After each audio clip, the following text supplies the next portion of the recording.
Bonjour, je suis Éloi Somgui, expert consultant en appui au secteur privé et réforme institutionnelle. Je cumule une vingtaine d'années d'expérience et dans le cadre de la zone de libre-échange continentale africaine, je fais une série de présentations. La présente présentation porte sur la coopération douanière et l'assistance administrative mutuelle.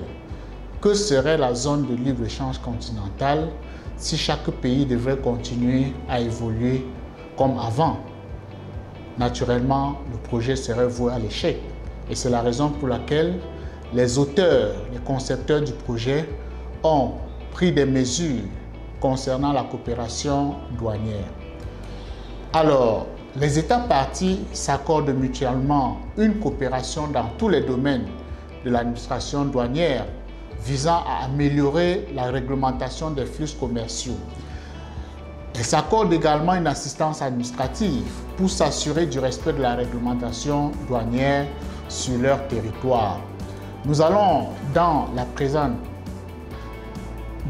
cette présentation voir le système d'harmonisation qui est prévu, le système d'autonomisation qui est encouragé, le système de renseignement qui doit être prévu, les mesures de prévention, de recherche et de répression des infractions et la coopération technique.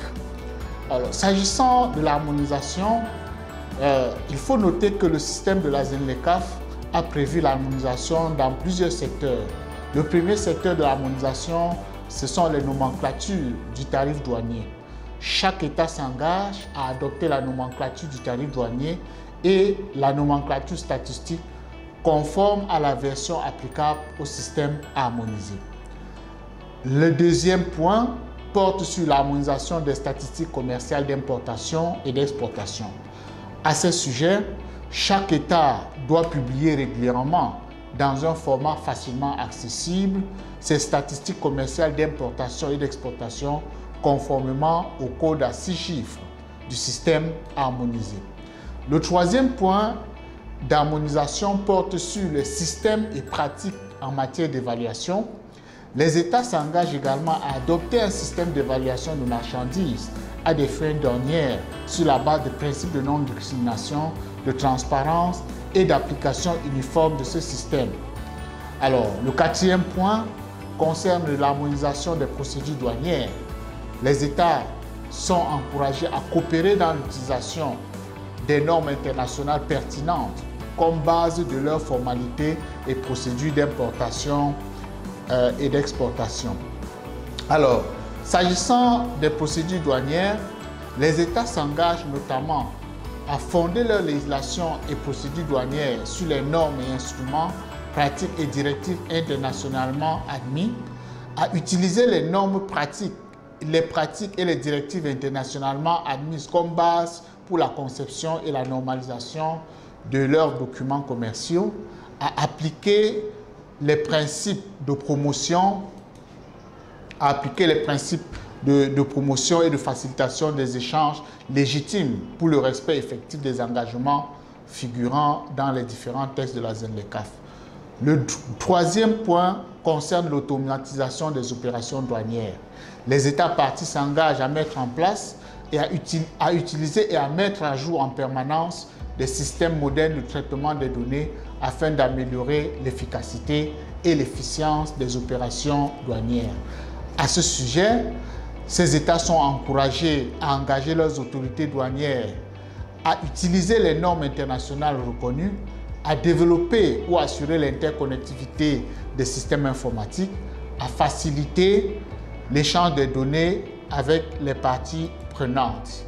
S'agissant du renseignement, il convient ici de mentionner qu'il y a un système d'échange préalable de renseignement qui doit être mis en place pour permettre aux États d'échanger des renseignements préalables à l'arrivée des personnes, des marchandises et moyens de transport sur leur territoire respectif. Ces États doivent également procéder à la communication des renseignements douaniers. À ce sujet, ces États doivent échanger des renseignements relatifs aux questions douanières et plus particulièrement aux changements apportés à la législation douanière, aux renseignements relatifs à la prévention, à la recherche et à la répression des infractions, les renseignements requis pour appliquer la législation et tout autre renseignement.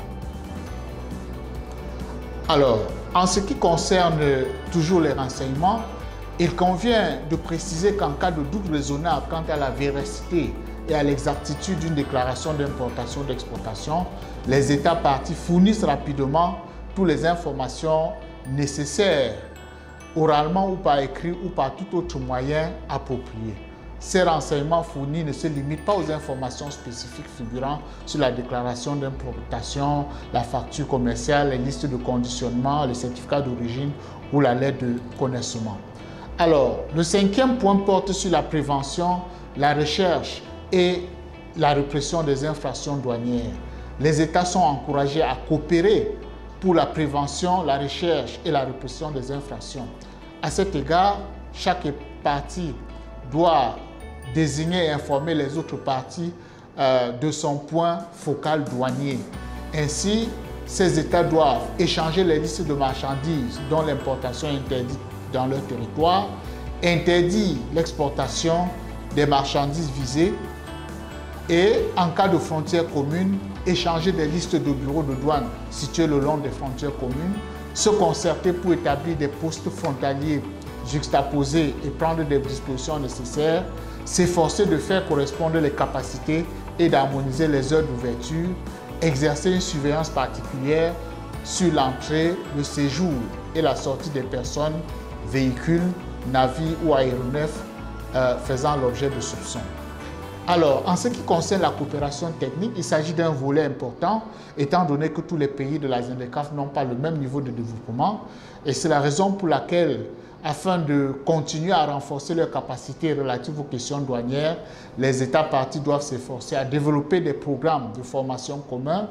Ils doivent procéder à un échange de personnel et partager les moyens de formation et les ressources, échanger les données professionnelles, s'aider mutuellement à moderniser les procédures douanières, s'aider mutuellement à mettre en œuvre les mesures de facilitation et échanger toute autre donnée pouvant aider les autorités douanières dans la gestion du risque à des fins de contrôle et de facilitation.